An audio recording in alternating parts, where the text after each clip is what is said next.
सभी साथियों को मकर संक्रांति की बहुत बहुत शुभकामनाएं।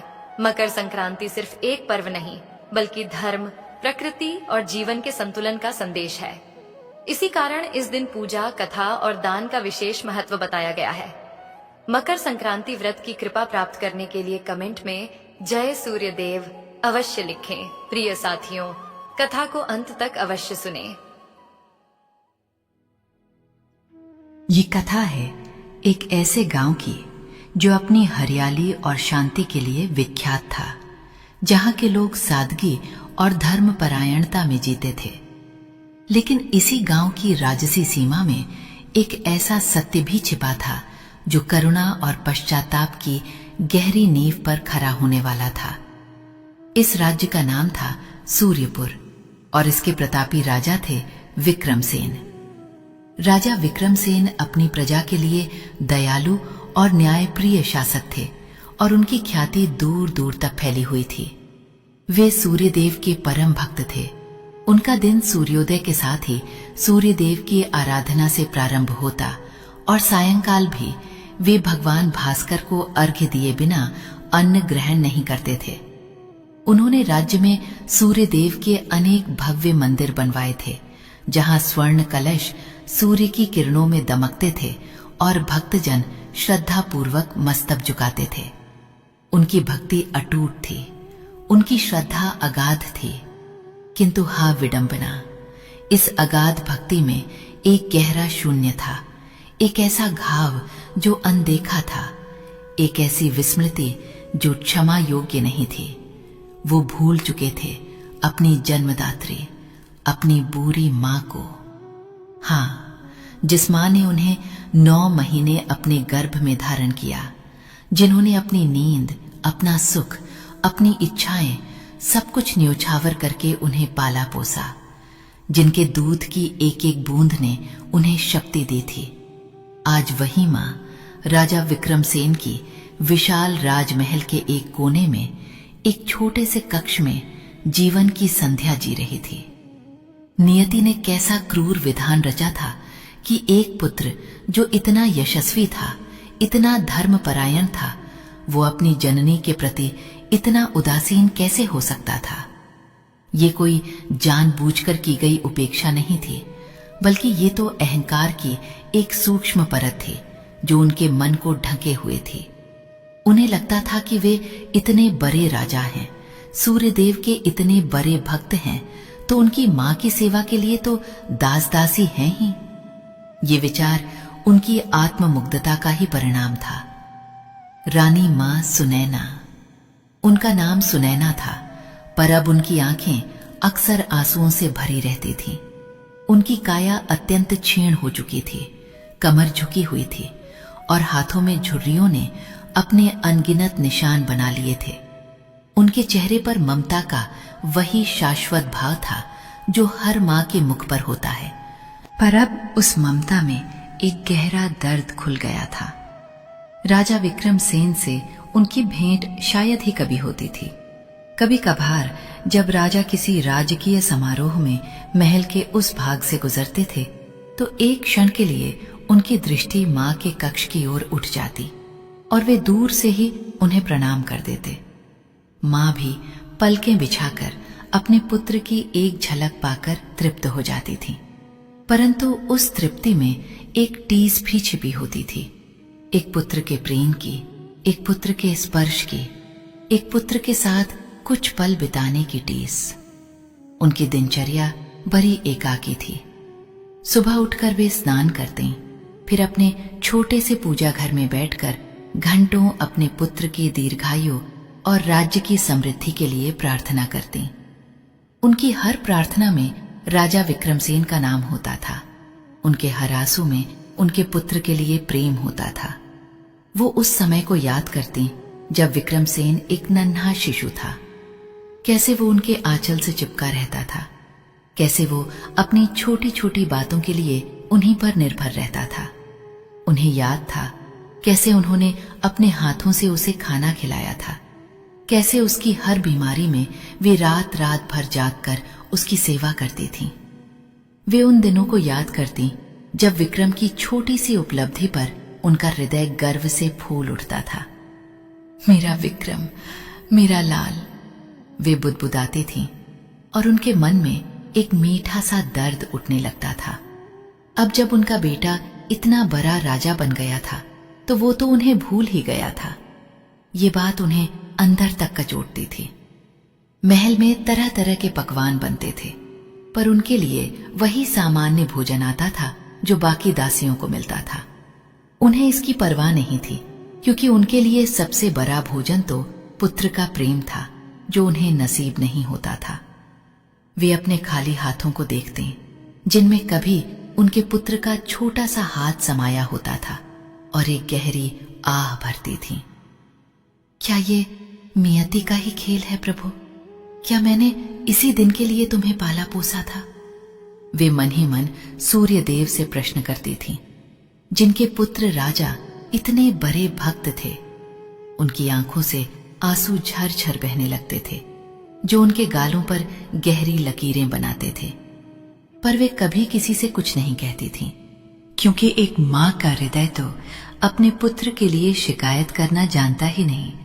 वो तो बस प्रेम और क्षमा से भरा होता है। राज्य में मकर संक्रांति का पर्व आने वाला था।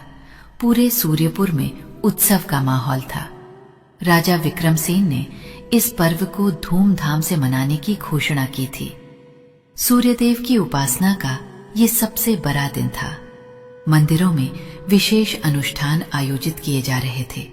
गरीबों को दान दक्षिणा दी जा रही थी। राजा स्वयं इस अवसर पर एक विशाल यज्ञ का आयोजन करने वाले थे। पर महल के एक कोने में बैठी रानी मां सुनैना के लिए ये दिन केवल एक और दिन था, जब उनके हृदय में और भी अधिक पीड़ा उठती थी। उन्हें याद था, जब विक्रमसेन छोटा था तो वे कैसे तिलगुड़ के लड्डू बनाती थी, और विक्रमसेन उन्हें बड़े चाव से खाता था। वो उनके माथे पर तिल लगाकर कहता था, मां, आज आप सबसे सुंदर लग रही हैं। आज वे अकेली थीं। कोई उन्हें तिलगुड़ खिलाने वाला नहीं था, न ही कोई उनके माथे पर प्रेम से तिल लगाने वाला था। वे एक कोने में बैठकर अपने बीते हुए कल की स्मृतियों में खोई हुई थीं, और उनकी आंखों से अनवरत अश्रुधारा प्रवाहित हो रही थी। काश मेरा बेटा एक बार आ जाए, मुझसे बात कर ले, बस इतना ही चाहती हूं प्रभु। वे रोते हुए अपने मन में दोहरा रही थीं। उनका हृदय दर्द से फट रहा था। एक ऐसी अनकही पुकार थी जो ब्रह्मांड की गहराइयों तक पहुंच रही थी। उधर राजा विक्रमसेन अपने यज्ञ की तैयारियों में व्यस्त थे। उन्होंने बड़े बड़े पंडितों को बुलाया था और पूरे दिन वे धार्मिक अनुष्ठानों में लीन रहे। संध्या होते होते वे थक चुके थे, पर उनके मन में संतोष था कि उन्होंने सूर्यदेव की सेवा में कोई कमी नहीं रखी है। रात्रि में वे अपने शयन कक्ष में गए और गहरी निद्रा में सो गए। रात का तीसरा प्रहर था। अचानक राजा विक्रमसेन को एक दिव्य अनुभूति हुई। उनका कक्ष स्वर्णिम प्रकाश से भर उठा। यह प्रकाश इतना तीव्र था, पर इतना शीतल भी कि उससे आंखों को कोई कष्ट नहीं हो रहा था। उन्होंने देखा कि उनके सामने स्वयं भगवान सूर्यदेव प्रकट हुए हैं। उनका स्वरूप अत्यंत तेजोमय था। उनके रथ के 7 घोड़े अदृश्य थे, पर उनका दिव्य तेज पूरी सृष्टि को प्रकाशित कर रहा था। राजा भय और श्रद्धा से कपकपा उठे। उन्होंने तुरंत उठकर हाथ जोड़े और साष्टांग प्रणाम किया। सूर्यदेव ने अपनी दिव्य गंभीर वाणी में कहा, हे राजन विक्रमसेन, तुम्हारी भक्ति, तुम्हारी श्रद्धा, तुम्हारे यज्ञ और तुम्हारे दान से मैं अत्यंत प्रसन्न हूं। राजा ने विनम्रता से कहा, प्रभु, ये सब आपकी ही कृपा है। मैं तो बस आपका एक तुच्छ सेवक हूं।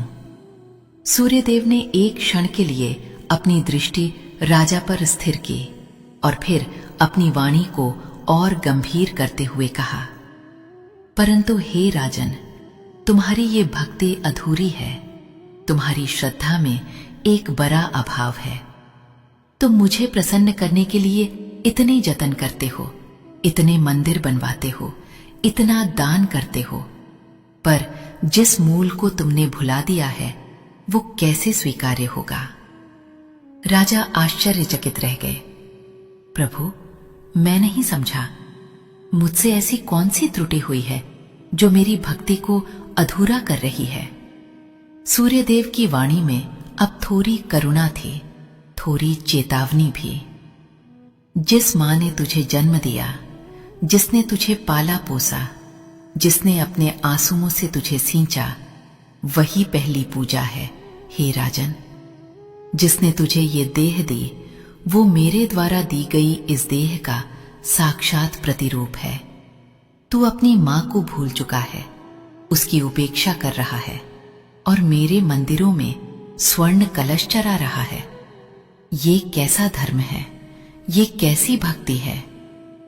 राजा के हृदय पर मानो वज्रपात हो गया। सूर्यदेव के ये वचन तीर की भांति उनके अंतरात्मा में घुस गए।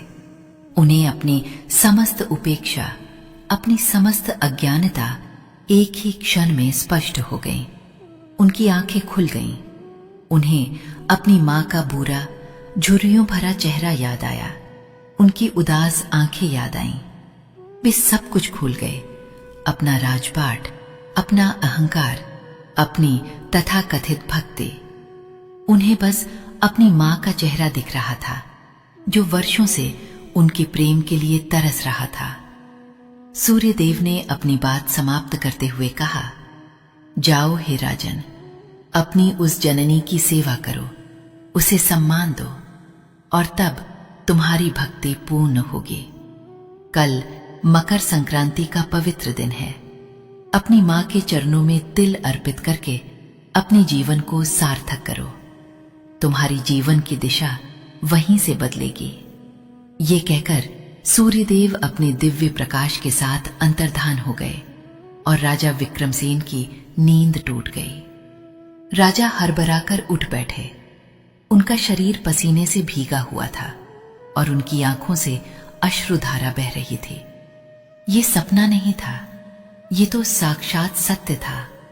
ये तो स्वयं सूर्यदेव का आदेश था। उन्हें अपनी गलती का एहसास इतना तीव्र हुआ कि वे अपनी छाती पीटकर रोने लगे। मैं कितना अभागा हूं, मैं कितना पापी हूं। जिस मां ने मुझे जन्म दिया, उसी को मैं भूल बैठा। धिक्कार है मुझ पर, धिक्कार है मेरी राजसी शान पर, धिक्कार है मेरी झूठी भक्ति पर। उनके मन में पश्चाताप की अग्नि धधक रही थी। एक क्षण भी विलंब किए बिना वे अपने शयन कक्ष से बाहर निकले। आधी रात का समय था। महल के गलियारे सुनसान थे। पहरेदार उन्हें देखकर चौंक गए, क्योंकि उन्होंने राजा को पहले कभी ऐसे अधीर और व्याकुल नहीं देखा था। राजा ने किसी की परवाह नहीं की। उनके पग सीधे उस दिशा में बढ़ रहे थे जिस दिशा में उनकी मां का छोटा सा कक्ष था। उनका हृदय जोर जोर से धड़क रहा था। उन्हें डर लग रहा था कि कहीं उनकी मां अब इस दुनिया में ना हो, कहीं उन्हें अपने अपराध का प्रायश्चित करने का अवसर ही न मिले। ये विचार आते ही उनकी आंखों से और तेज आंसू बहने लगे। वे भागते हुए अपनी मां के कक्ष के द्वार पर पहुंचे। द्वार अंदर से बंद था। उन्होंने धीरे से दस्तक दी, पर कोई जवाब नहीं आया। उनका हृदय कांप उठा। उन्होंने फिर थोड़ी तेज दस्तक दी। अंदर से एक बुरी कांपती हुई आवाज आई, कौन है? मां, मैं हूं। विक्रम। राजा की आवाज रुंध गई थी। अंदर कुछ देर सन्नाटा रहा, फिर मां ने धीमे से द्वार खोला। उनके चेहरे पर आश्चर्य का भाव था। आधी रात को उनका बेटा उनके द्वार पर। उन्होंने अपनी आंखों पर विश्वास नहीं किया। विक्रम, तुम इस समय? सब ठीक तो है? मां ने चिंता से पूछा। उनका हृदय अपने पुत्र के लिए तुरंत व्याकुल हो उठा। राजा ने एक शब्द भी नहीं कहा। वे सीधे अपनी मां के चरणों में गिर पड़े। उनके राजसी वस्त्र धूल में सन गए, पर उन्हें इसकी कोई परवाह नहीं थी। वे अपनी मां के बूरे झुर्रियों भरे पैरों को पकड़कर फूट फूट कर रोने लगे। माँ, मुझे क्षमा कर दो, मैं पापी हूं, मैं अभागा हूं, मैंने तुम्हें भुला दिया, मेरी भक्ति झूठी थी, मेरा सारा वैभव व्यर्थ था, मुझे क्षमा कर दो माँ। रानी माँ सुनैना स्तब्ध रह गईं। उन्होंने अपने बेटे को कभी ऐसे रोते नहीं देखा था। उनका बेटा जो इतना बलशाली, इतना प्रतापी था, आज उनके पैरों में पड़ा रो रहा था। उनका हृदय ममता से भर उठा। उन्होंने अपने बेटे के सिर पर हाथ फेरा और उनकी आंखों से भी आंसू बहने लगे। ये आंसू वर्षों की पीड़ा के थे और वर्षों के प्रेम के थे। उठो मेरे लाल, तुम क्यों रो रहे हो? तुम्हारी माँ तुम्हें कभी क्षमा करने का सोच भी नहीं सकती।